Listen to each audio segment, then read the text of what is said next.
What's going on, guys? Welcome back to another episode of the Redneck Industry Channel, and today I'm going to teach you how to mount these. Now, these are coon tails. I have 5 of them. Some of them are tanned, some of them aren't. So I'm going to mount the few that I have today, but what we are mounting it on is this piece of live bark log that I cut off today with my chainsaw. So we're going to jump right into this, and I'm going to show you guys what you're going to need in order to do this. Okay, so first things first, you guys are going to need coon tails.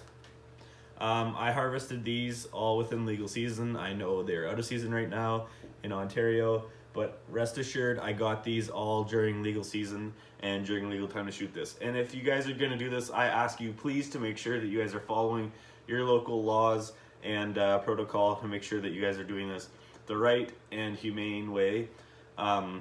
So the next thing you're going to need for this project is a saw. I have a chainsaw, just a steel MS-180, but you guys could probably use a handsaw, which I didn't use for this project because it'd be painstakingly long and kind of stupid for me to use a handsaw when I have a chainsaw at the ready. So the next thing you guys are gonna need is a drill and a drill bit. Now, I would tell you the size of this, but it kind of depends on what size of screws you're using to mount this and to mount your coon tails. So the next thing you're going to need are these 2 little mounting brackets. You're going to need 2 of them depending on the size of your log. I need 2 because my log is a little bit big. Obviously, you need the log itself.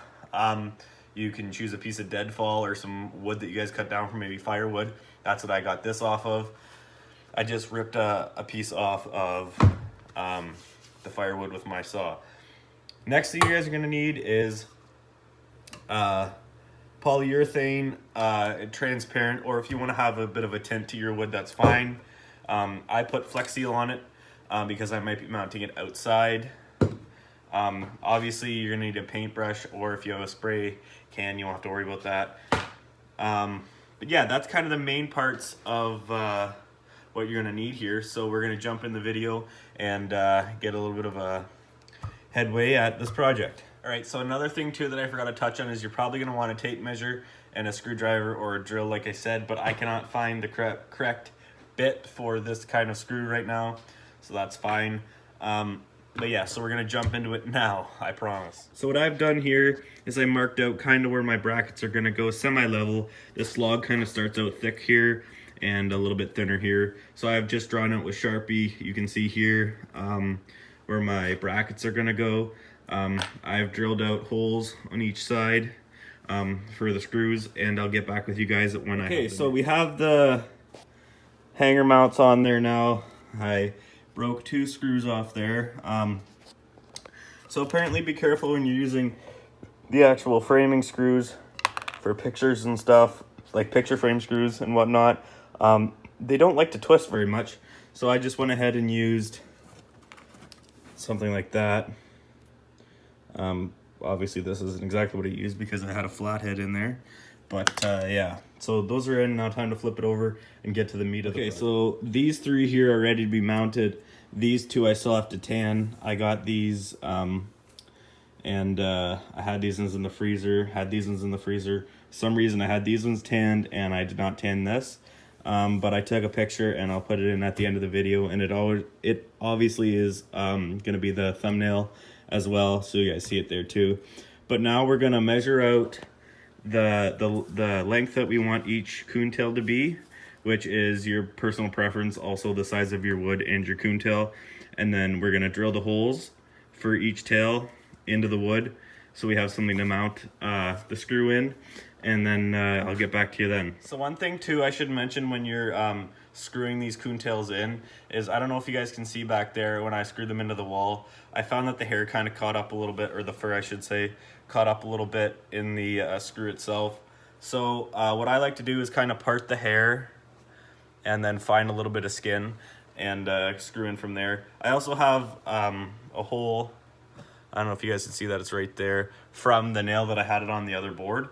When I was letting them dry from flushing, so that kind of helps too. So if you have a little center punch or something, punch a hole in the coon, and so you have something base for the screw to go in through, because if you're trying to drill through or screw through straight skin and fur, doesn't go very well.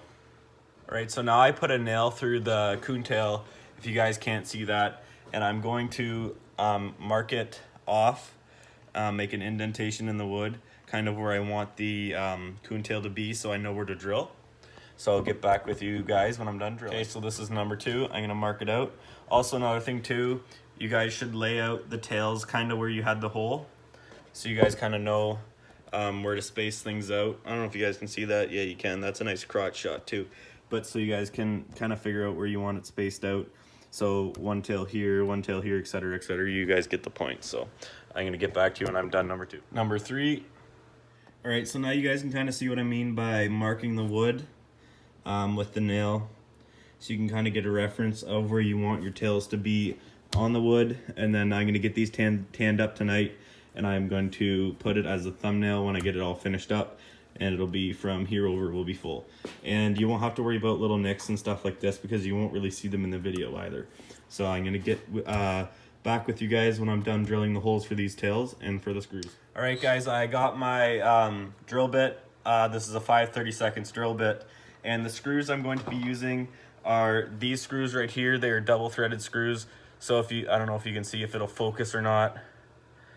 It might not, but they are double threaded, so there's one big thread like a normal screw, and then a little thread through there, through the other threads in between them. I use these screws because of the color of them. It blends in really, really well with the fur color. I did that on my doe tail mount as well, which I will put a picture in at the end of the video if I do not forget.